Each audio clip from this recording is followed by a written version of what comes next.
Somaliland. We're here to talk about all of those issues. I'm joined in the studio by His Excellency Ambassador Tesfaye Yetayeh. He's the Ethiopian Ambassador to Israel. Welcome to the programme, sir. Great to have you with us. Thank you very much. So let's talk about, before we look forward, let's look back, because the relationship between Ethiopia and Israel, they've had official diplomatic ties, haven't they, since the 1950s? But this is a relationship which literally goes back thousands of years, doesn't it? Yeah. Correct.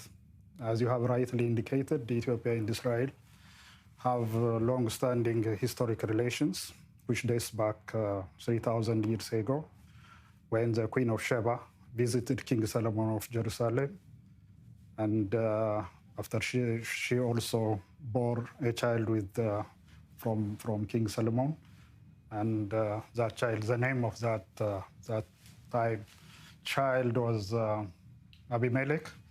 We call it in Ethiopia in the local language Menelik the First. He was the first king of Ethiopia. At the age of 22, he came to Jerusalem and stayed for about 3 years. He studied Hebrew and also Judaism.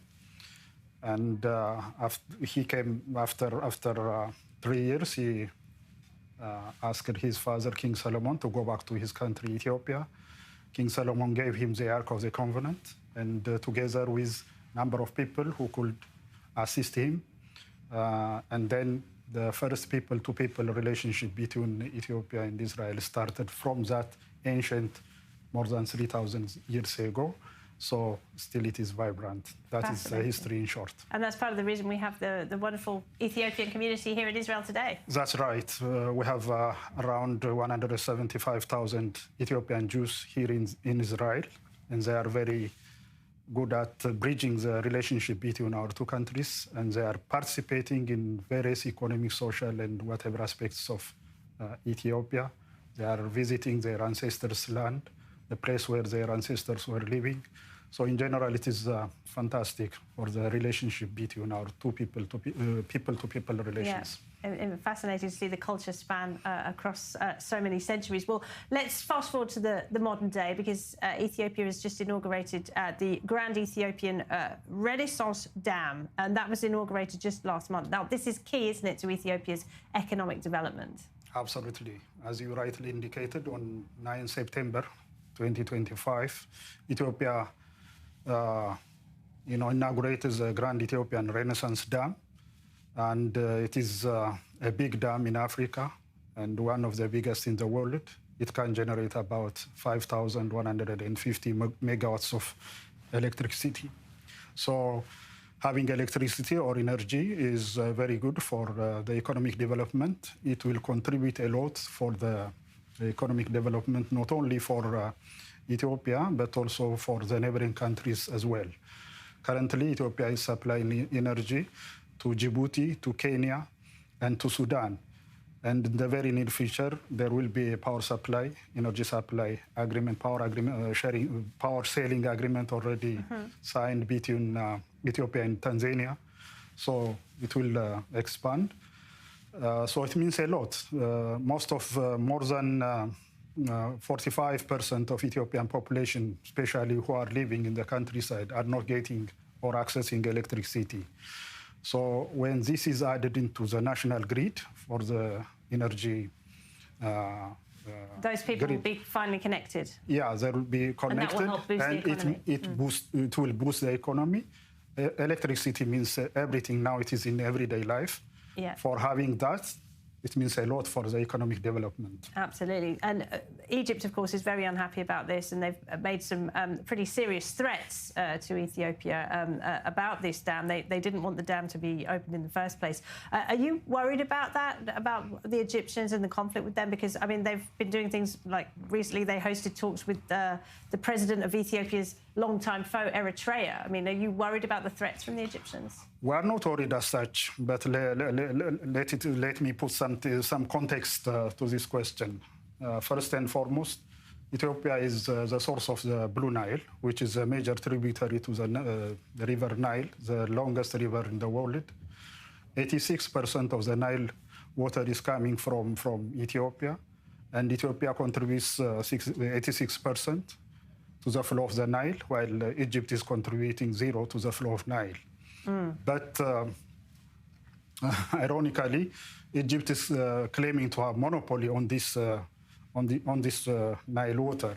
So what Ethiopia is saying, Ethiopia has the right to use its natural resource, but Ethiopia is saying in an unequitable manner. Egypt cannot monopolize the rest of the riparian countries where the water is coming, but it has an equitable right to use the water. So Ethiopia is saying that, and Ethiopia has done a lot to have with other Nile Basin Nile Basin member states. So do you think you'll come to an agreement with them?